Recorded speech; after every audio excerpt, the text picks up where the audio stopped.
Happy Thursday sa inyo mga kalamon. So, couple of things na muna. Una sa lahat, I hope everybody is having a great day. Well, obviously I am.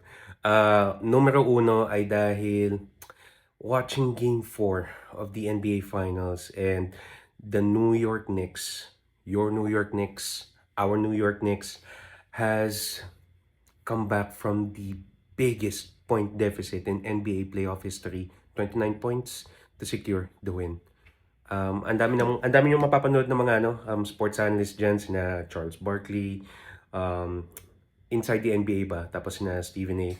Pero ang mga key takeaways ko lang din, numero uno is when push comes to shove, New York pulls back or fights back. So, nung hindi makakuha ng groove si Cap, lalo na nung tinambakan sila nung first half, everybody has stepped up. So, thank God for Jose Alvarado. Yes, sir, GTA.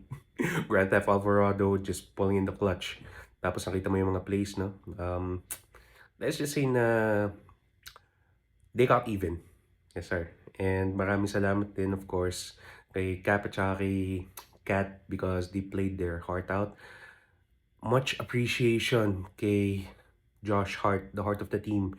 Dahil kasi, fast forward mo muna, the very last play, maski kahit dun sa pinakahuli, parang he has out-hustled everybody. Even dun sa last possession, di ba, i-inbound siya ni San Antonio pa balik. Tapos pagka-inbound, sakto nakataas na yung kamay niya. So, perfect block yon to secure the win. And of course, the living legend. I'm gonna say living legend, pero I have mad respects for OG Anunoby. OG Anunoby has played the crucial bucket to secure the win. So, yung play is inbound ni Anunoby, bigay kay Cap, tira ni Cap, kala natin short, tapos biglang putback ni Anunoby. Yes, sir. Dun din sa mga hindi finalo yung series or yung next season, si OG kasi yung second best scorer or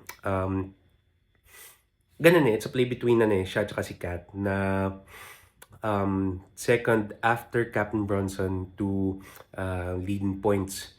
Si OG Anunoby has played out as a heart of a champion dahil kasi, well, obviously, dahil kasi he already won a ring with Toronto back in 2019. And, alam mo yun, pinakita niya yung kanyang puso ng kampiyon. Yes, sir. I actually had a few hours na muna before I had to film this dahil kasi, you know, yung mga stereotype nila between New York Knicks fans na when you're so close talaga parang napakadaming emotions na lumalabas eh. It's a really stressful time then. Pero, you know what? It's always been New York or nowhere. So, go New York, go.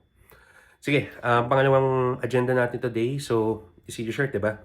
I'm actually going to be shooting a challenge. So, accountability post, pagtapos ng challenge, 24-hour fast, and all that. Okay, sige. So, with that said, time to go to work. Pagbaba dito sa building, dumaan papunta sa branch ng Zarks, and the video will be live in a few days. Okay, ipahinga ng konti. Ngayon, pagkakain sa labas, diretso taas. Spent the whole day chilling. Look at that sky. It's beautiful.